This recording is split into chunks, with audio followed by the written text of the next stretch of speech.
I didn't find the VHS tape where a normal person would find one. It wasn't in a box of old belongings, or inside a thrift store, or hidden in the back of a drawer I hadn't opened in months.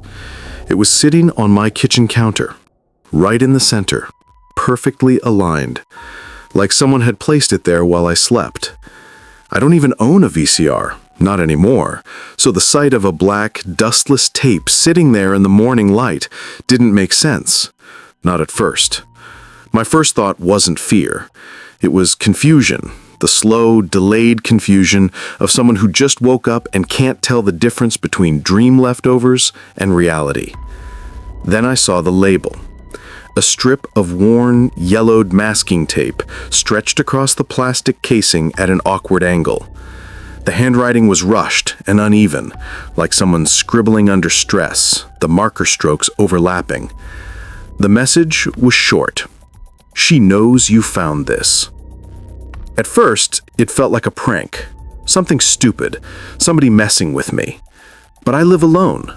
No friends with spare keys, no recent visitors, no one who would break into my house just to leave a VHS tape with a warning that sounded like it belonged in a late-night analog horror reel.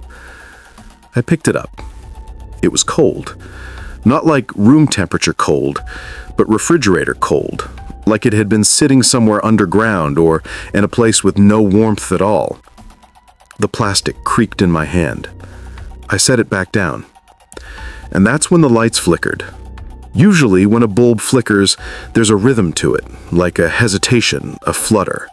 But this was one sharp, sudden blink, like the entire house inhaled and forgot to breathe again for a second. Everything went dark and then instantly bright again. The tape was still there. It hadn't moved, but something inside me had. A small, crawling dread. The instinctive kind. The kind your body feels before your brain catches up. The tape wasn't dusty, wasn't worn, wasn't old.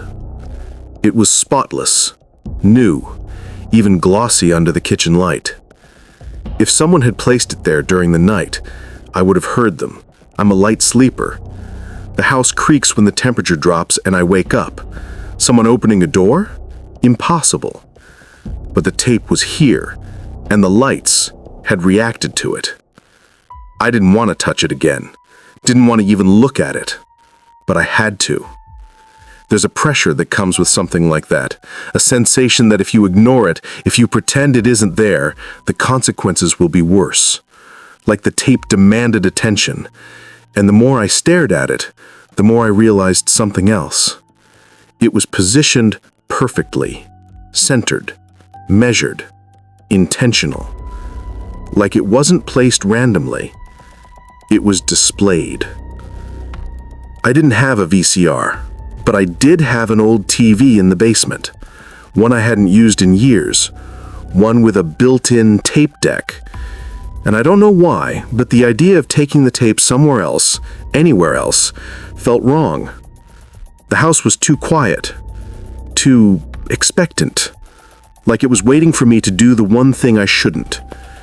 I kept glancing at the light fixture, half expecting it to blink again, half fearing it would blink because of me. The tape sat there silent, and I felt like I was the one being watched. I carried it downstairs. The basement smelled like dust and old wood, the kind of sour, stale smell that sinks into things when a room hasn't been opened in a long time. The TV was still where I left it, covered with an old bedsheet, a silhouette against the far wall. When I pulled off the cloth, dust exploded into the air, dancing in the stray lines of light coming from the tiny basement window. The TV was heavier than I remembered. I plugged it in. A faint static hum filled the room, low and deep, like a chest-level vibration. The tape almost felt warm now. Not hot, just faintly warm, like a living thing. I slid it into the slot. Click. The screen lit up with a crackling burst of static. Thin white lines danced across the blackness. Then, the image stabilized. At first, I thought the screen was blank, Just a dark room, poorly lit, grainy, barely visible under the degraded VHS tracking. Then a shape appeared. A chair. Wooden, simple. Placed in the center of the screen. Someone was sitting in it. A woman. Her hair was long, matted, draped over her shoulders like it hadn't been brushed in weeks. She wore a pale nightgown, old-fashioned, like something from the 70s. The fabric was worn and thin, almost threadbare. But her face was wrong. It was blurred. Not pixelated, not smudged. Blurred. Like a physical object that was somehow out of focus in a way no camera malfunction could explain. A circular distortion rippling where her features should have been. The blur pulsed faintly, like it was breathing. She sat still for a long time. Too long. The kind of stillness that makes your skin prickle because it feels impossible for a living person to be that motionless. Then she leaned forward, slowly, deliberately. The blur shifted with her movement, warping the space around it. And then she spoke. But her mouth didn't move because she didn't have one. The voice came from somewhere else, violating the speaker, seeping out rather than being produced. A soft whisper, barely audible, but directed at me. You shouldn't be watching. The lights in the basement flickered, not just once, several times, in a rapid stuttering rhythm, almost like Morse code. I froze. The woman on the tape straightened her posture. Then she tilted her head, as if listening to something just outside the frame. Another whisper. She knows you found this. The screen glitch jumped, for less than a second, but enough for me to see something impossible. The woman was no longer on the chair. She was standing right next to the camera. Much closer. Too close. Her distorted face nearly pressed against the lens, the blur smearing like a boiling liquid. The TV crackled. The lights flickered again, harder this time. And the tape continued. She heard you pick it up. Static washed over the screen, a violent burst that sounded like a scream buried inside the noise. The basement light buzzed overhead. A bulb popped. Glass scattered onto the floor. And then, the woman on the tape said my name. Perfectly. Clearly. As if she was inside my head.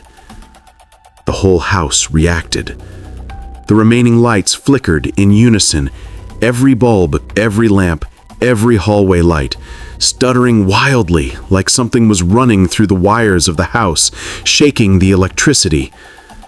I stumbled back, my breath caught in my throat. She kept whispering, repeating my name, slowly, rhythmically, almost savoring it. Then she paused. The blur on her face twisted, tightened, sharpened into something that resembled a smile, but only in shape, not in expression. Her voice dropped to a rasp. She's here. Another pop. Another light exploded. The basement fell into darkness. Only the glow of the TV remained. But the chair on the screen was empty. The woman was gone. The static grew louder, filling the entire room with a low, vibrating hum that seemed to shake the walls.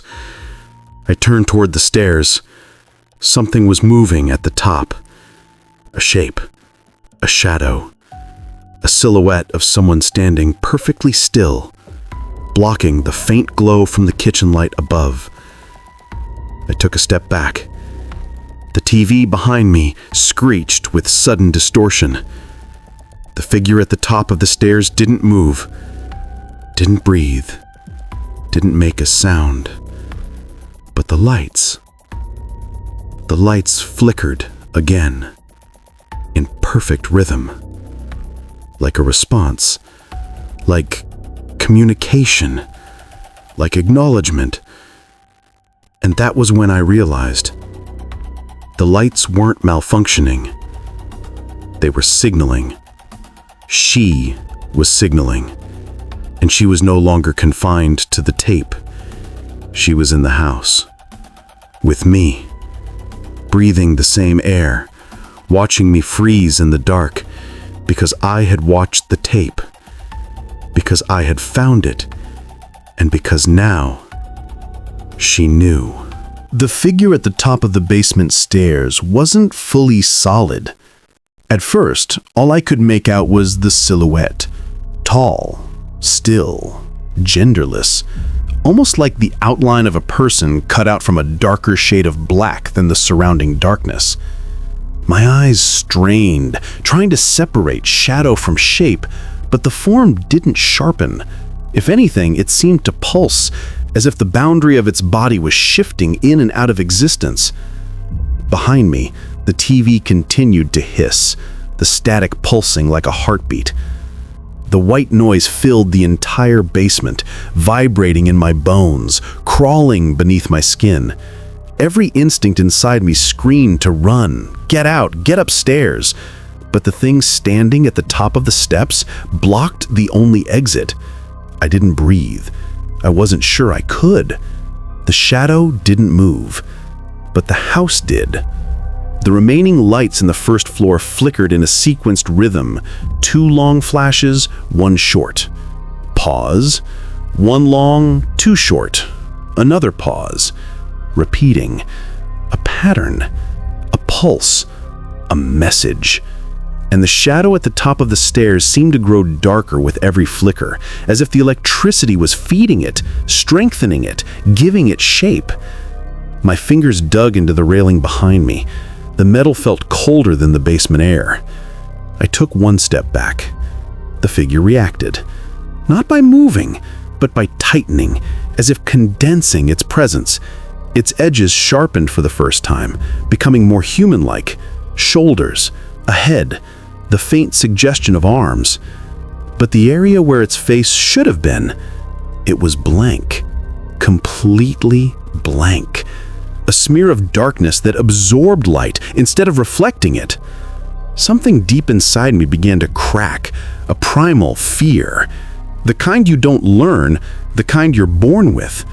The fear of realizing the dark isn't empty. It's occupied. The shadow didn't walk, or shift, or descend the stairs.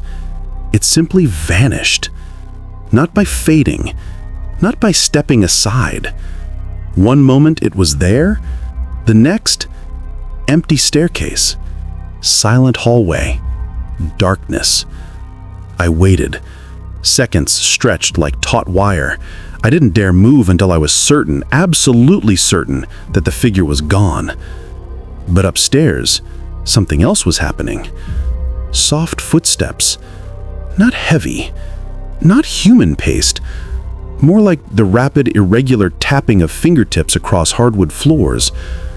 Then a whisper. But not from the basement, not from the TV, from above, right over my head. A woman's voice, distant, muffled through the floorboards, saying, "He saw it. He saw it. He saw it."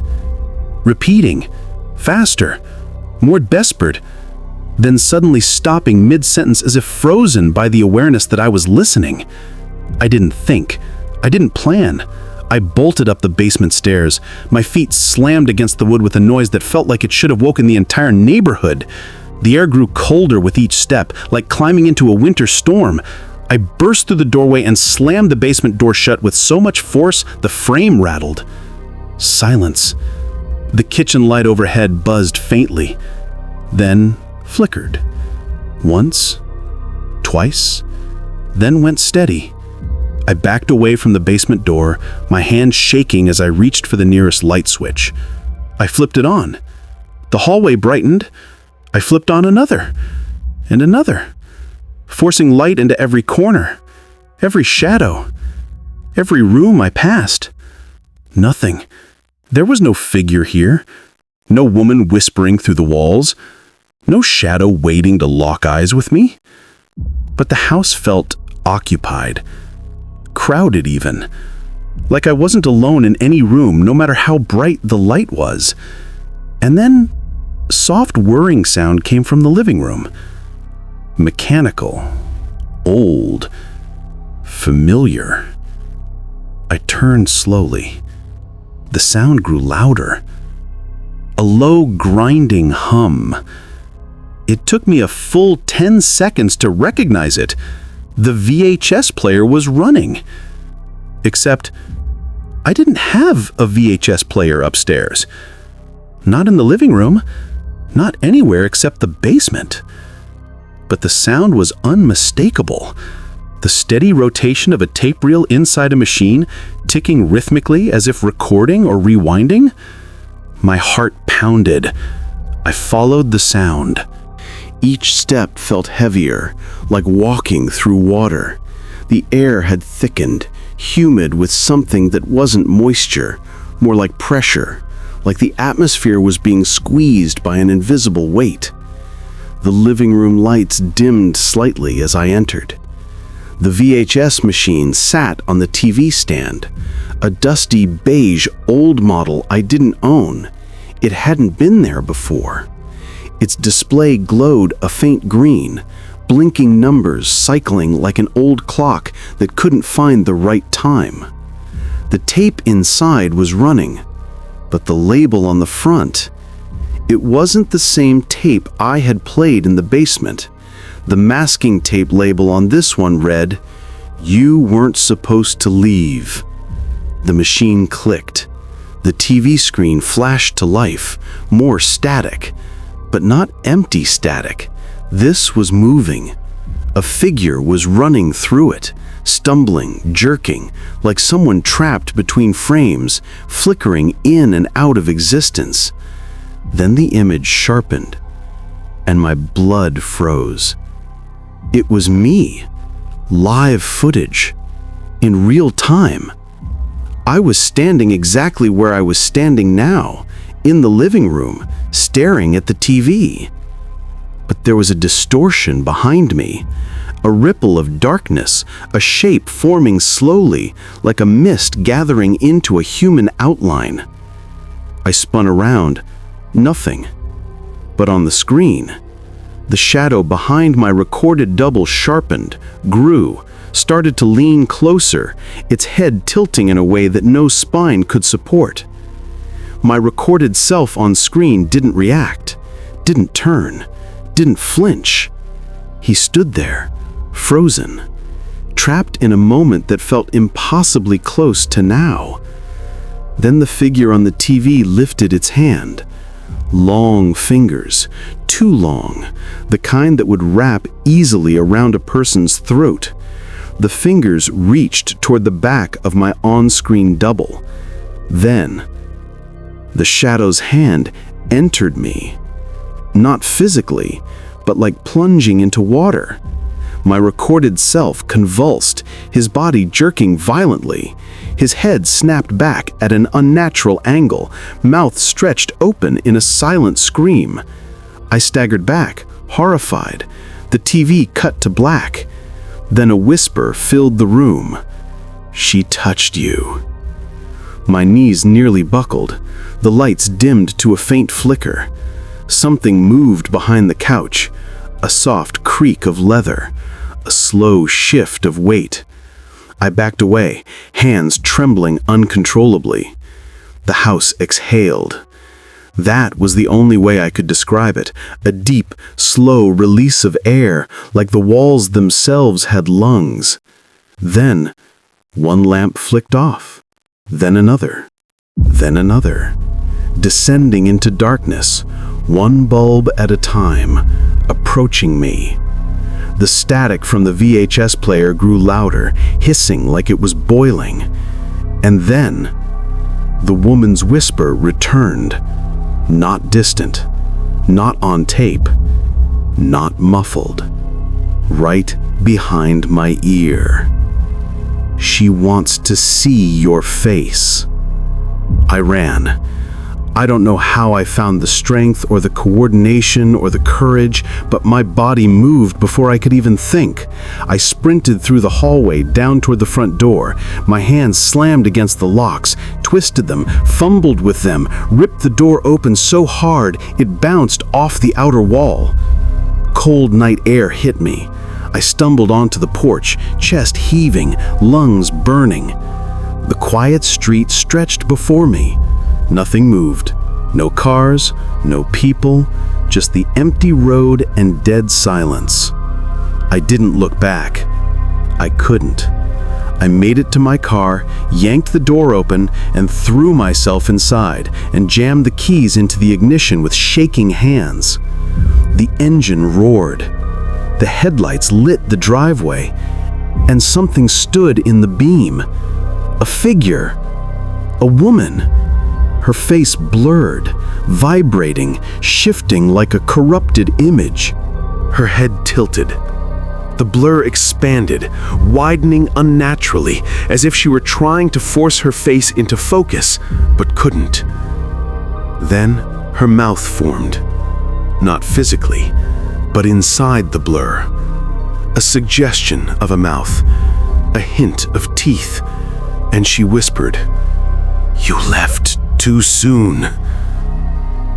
Every light in the house behind her flickered violently, erupting like lightning strikes through the windows. And then, the power cut. Everything went dark, except her. She glowed faintly in the headlights, not from the car, but from herself, radiating, watching me, waiting. I slammed the car into reverse. The tires screeched. Her head snapped to the side with a sudden unnatural jerk, watching me retreat with a movement that didn't look human. I sped down the street, not daring to blink, not daring to look in the mirrors. But halfway down the block, my dashboard lights flickered. Then the street lights. Then the houses, all dimming, all dying, one by one, as if something was traveling through the power grid, hunting through the wires, following me. I didn't know where I was going, didn't care, anywhere but home, anywhere but near her. But as I sped through the darkness, I realized something that made my heart drop. The lights weren't flickering randomly, they were flickering in rhythm. A pattern, a message, a warning. The same rhythm the basement lights had pulsed in earlier. I didn't want to understand it. I didn't want to decode it, but part of me already knew. It wasn't warning me to run. It was counting down. And when the last light on the street went dark, the whisper returned. Not from the back seat, not from the outside, from inside the car's radio, even though it was turned off. A soft, delicate voice. "She's in the car with you now." The engine sputtered, the steering wheel locked. Cold fingers, invisible but unmistakably real, brushed the back of my neck, and something settled into the passenger seat. Breathing, waiting, watching. Because I watched the tape. Because I left too soon. Because now, she wasn't done. The air inside the car turned colder by the second. Not the gradual chill of a winter night, but an abrupt, unnatural drop. Like the temperature inside the vehicle had plummeted 20 degrees all at once. My breath fogged the windshield. My hands stiffened on the wheel. And the presence in the passenger seat, I couldn't look at it. Couldn't turn my head even an inch. Every instinct I had screamed the same thing. If you look at her, you won't survive what you see. I stared straight ahead, eyes locked on the black, silent road. The car's headlights flickered once, twice, then steadied, illuminating nothing but empty asphalt stretching endlessly forward. No houses anymore, no street lights, no landmarks. Just darkness. And her breathing. It was subtle, almost too soft to hear. A faint, rhythmic sound, drawn out like someone inhaling through waterlogged lungs. Wet, slow, heavy. The dashboard lights dimmed again. Then the radio crackled. Just a whisper of static. Then a voice, soft, distorted. "Why did you leave?" I didn't answer. I couldn't. My throat felt welded shut. Her breathing grew louder. Not angry, not aggressive, almost disappointed. The static deepened, the radio's hum vibrating through the car seats. My fingers twitched, gripping the steering wheel so tight my knuckles whitened. The engine sputtered, then steadied, like it was trying to decide whether to die or keep going. The voice returned, clearer this time. She wasn't done showing you." I swallowed, still staring forward. Then slowly, painfully slowly, I sensed movement beside me. Not a shift, not a lean, a rising. As if the thing sitting in the passenger seat was lifting itself upright, vertebrae by vertebrae, joint by joint, rearranging its shape with soft, cracking sounds. I squeezed my eyes shut. Bad decision. Her voice bled into my head instantly. "Don't close your eyes." I opened them. Something brushed my arm. Cold. Wet. Like hair submerged in freezing water. I didn't move. The road ahead flickered, the darkness stuttering like a corrupted video frame. The world outside the car felt unreal, as if the vehicle wasn't moving through a real place at all, but through something constructed, something generated, something watching me as intently as she was. Another whisper. "You need to see the rest." And then, something grabbed the steering wheel. Not violently, not to pull me off the road, just to hold it. Long, impossibly slender fingers slid over mine, wrapping around the wheel with cold, deliberate precision. Her hand, her touch, and her blurred face shifted, drifting closer to the side of my head. I could feel the distortion radiating off her, heatless, wrong, like a silent scream stretched thin across the air. The whisper pressed directly against my ear. "Go back." My chest tightened so sharply, it felt like a knife went through me. My lungs refused to inflate. My pulse hammered in my skull. Then, the headlights went out. Instant blackness. The road disappeared. The world disappeared. The only thing left was her hand on mine. And her breathing. Slow, wet, hungry. I slammed the brakes. The car screeched violently, tires screaming against the pavement. I felt the vehicle spin, skid, shake as if something was fighting me for control. The seatbelt cut into my chest. The car finally stopped. I sat there, trembling. The engine died. The lights remained off. The darkness inside the car felt solid, like something alive pressing in from every direction. Her hand slid away, and her whisper drifted back into the radio as though retreating from my ear into the wires. "Don't make her chase you." The radio clicked off. Silence. I didn't dare move. For a long moment, the world around me felt frozen, like the air itself was holding its breath. Then, a soft, slow tapping on the passenger window. 3 taps. Light, delicate, rhythmic. I finally turned my head. The seat beside me was empty. The passenger door was unlocked. And outside, in the darkness beyond the window, something stood inches from the glass. A woman, a silhouette more than a form, her hair hanging wet and tangled, dripping onto the pavement. Her face was entirely blurred, pulsing, shifting like boiling liquid trying to solidify. She raised her hand. Her fingers were impossibly long, joints bending the wrong way like she had too many knuckles. She placed her hand flat against the window, palm splayed. The glass frosted instantly under her touch. I froze. She leaned forward. The blur of her face pressed against the window, smearing across it like a living stain. She whispered one single word. Home. Then, she vanished.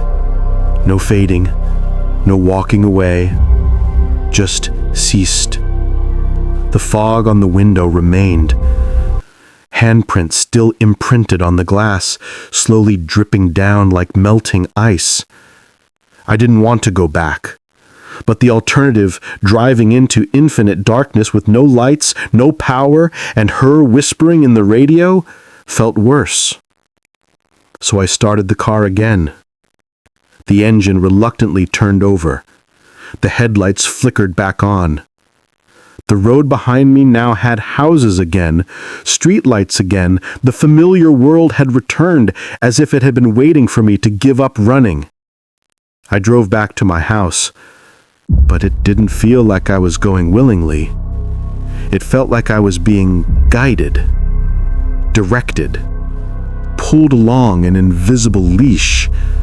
The closer I got, the more the streetlights ahead flickered, then steadied, then flickered again. Almost like a trail, almost like they were blinking in anticipation. When I pulled into the driveway, every light in the house turned on at once, flooding the windows with harsh, yellow brightness.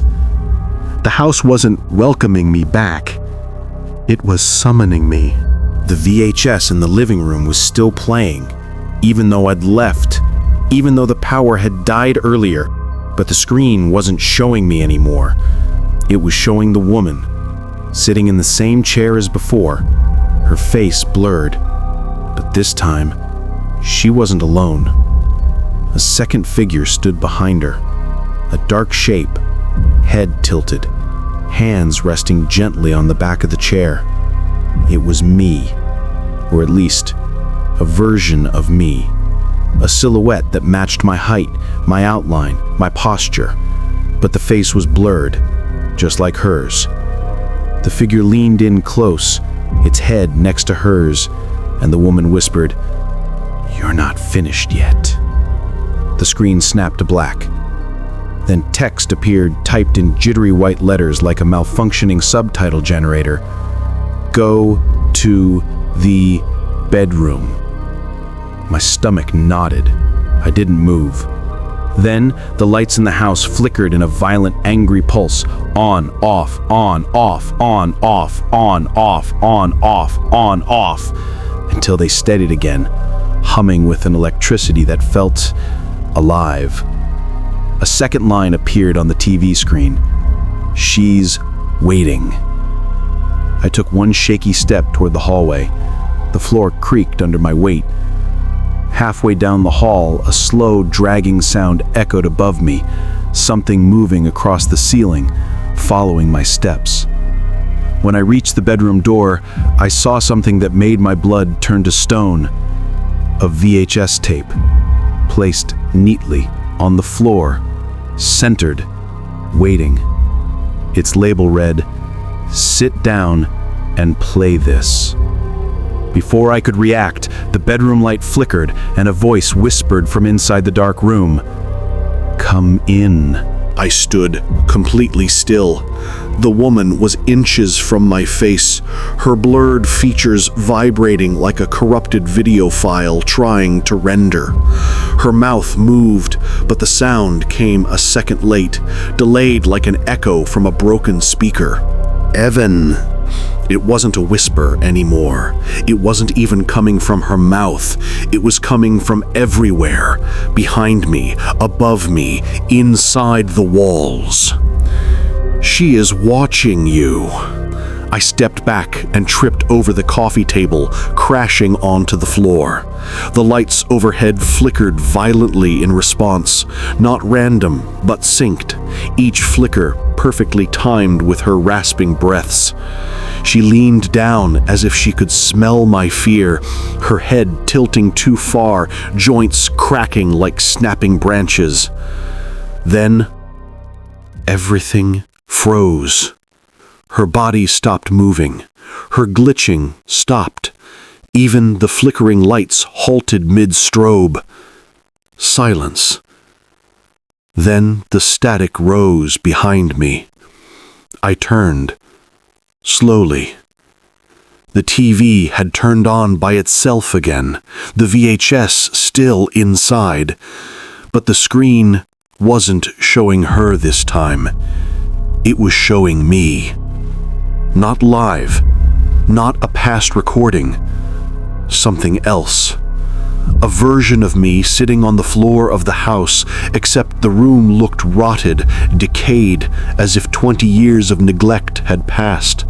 Mold covered the walls, the windows were boarded, and the other me stared straight at the camera, unmoving.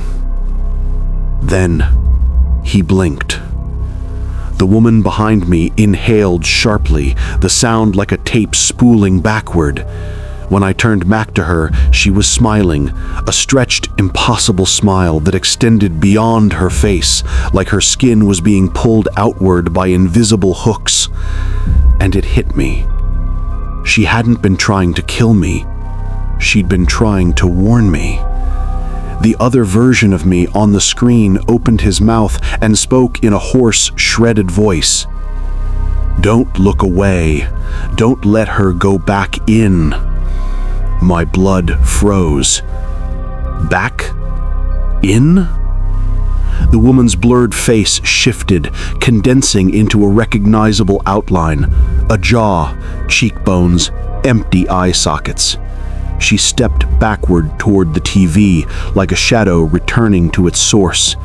I scrambled to my feet. "Wait! Stop!" She paused. Then her head twisted toward me at a sickening angle, bones splintering. "If I return, you replace me, Evan. You enter the tape, you keep it going, you continue the message. That is how it survives." The lights flickered again, once, twice, 3 times, as if confirming it. The house wasn't reacting to her, the house was reacting to the ritual. I shook my head, tears stinging my eyes. "I'm not going in there. I didn't ask for this." Her blurred face jittered violently like the tape was skipping frames. "You watched it." "I didn't know." "You found it." "I didn't want to." Her voice layered into thousands of versions of itself, overlapping, cascading, young, old, distorted, reversed, sped up, slowed down.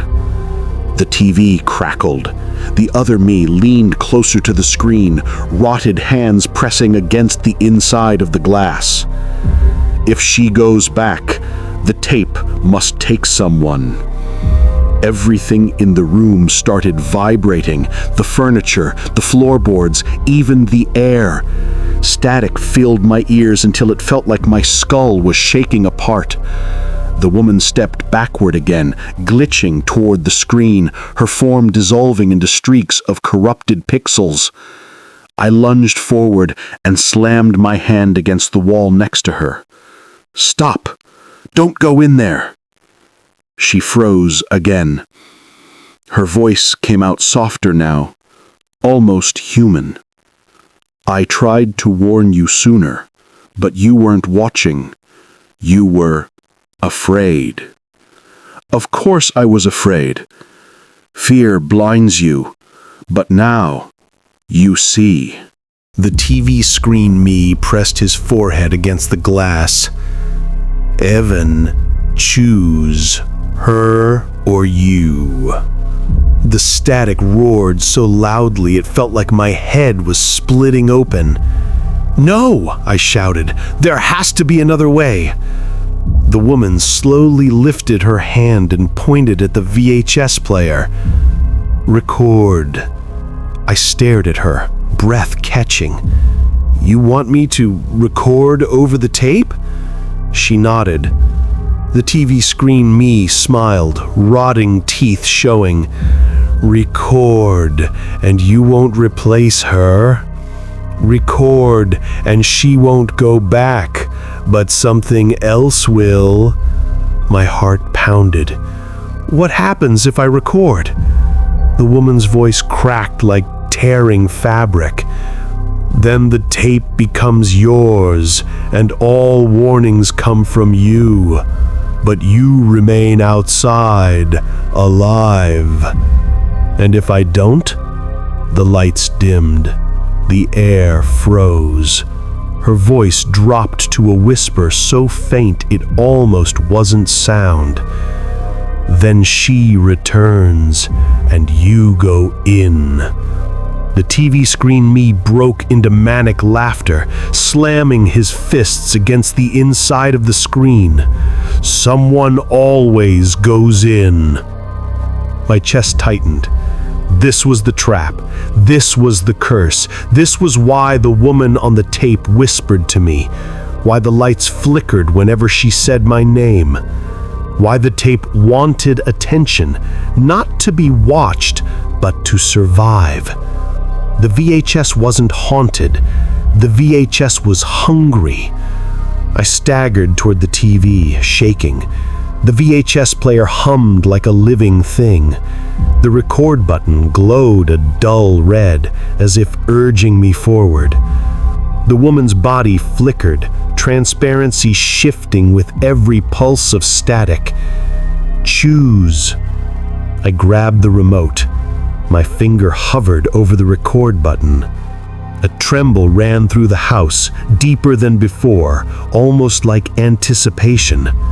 The TV screen me pressed his palms harder against the glass. Blood seeped between his fingers. Record, Evan. Give it your voice. Give it your warnings. Keep it stable. Break the cycle. The woman's head dipped. Or join me inside. My stomach twisted. I imagined being trapped in flickering darkness forever, whispering warnings that no one could understand, waiting for the next person to find the tape. I thought of the woman, how empty her eyes were, how desperate her voice sounded, how she still tried to help me, even through glitching pain and distortion. I didn't want her fate. I didn't want his fate. Maybe I could live with the in-between. I pressed record. The room exploded with blinding white light. The woman screamed, not in pain but in release, her voice unraveling into fragments of digital noise. Her body stretched into long ribbons of static, sucked back into the tape, but not absorbed, not consumed. More like she was exiting through a doorway that had finally opened. The TV screen me shattered into pixels and dissolved. The lights in the house synced one final time. Off, on, off, on, off. And then, everything went still. The tape whirred. New footage burned itself onto magnetic film. My voice echoed back at me. even though I hadn't spoken yet. "If you're watching this, she knows." I covered my mouth. That wasn't me speaking. That was the tape speaking using my voice. Words I hadn't said, warnings I hadn't recorded.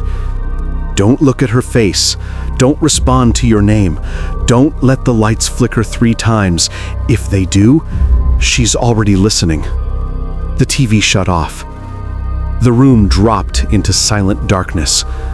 My heartbeat pounded in my ears. And then, a flash of light from the VHS player. New text appeared, burned into the plastic label, as if seared by heat. "She knows you found this." Recorded by Evan Morrow. I stumbled backward in horror. The tape accepted my voice, my warnings, my identity. I stared at the label, breath shaking, cold sweat dripping off my chin. It didn't matter what I wanted. It didn't matter what I chose. I had become part of the tape. And somewhere, deep inside those magnetic strips, inside that endless looping world, the woman was finally free. But I wasn't. Because as long as the tape existed, as long as someone found it, as long as someone pressed play, they would hear me whispering to them, warning them, begging them, trapping them. My voice, my name, my fate. The lights above me flickered. Once, twice, 3 times. A whisper crawled across the room. "Evan, she knows you finished this." And the tape began to play again.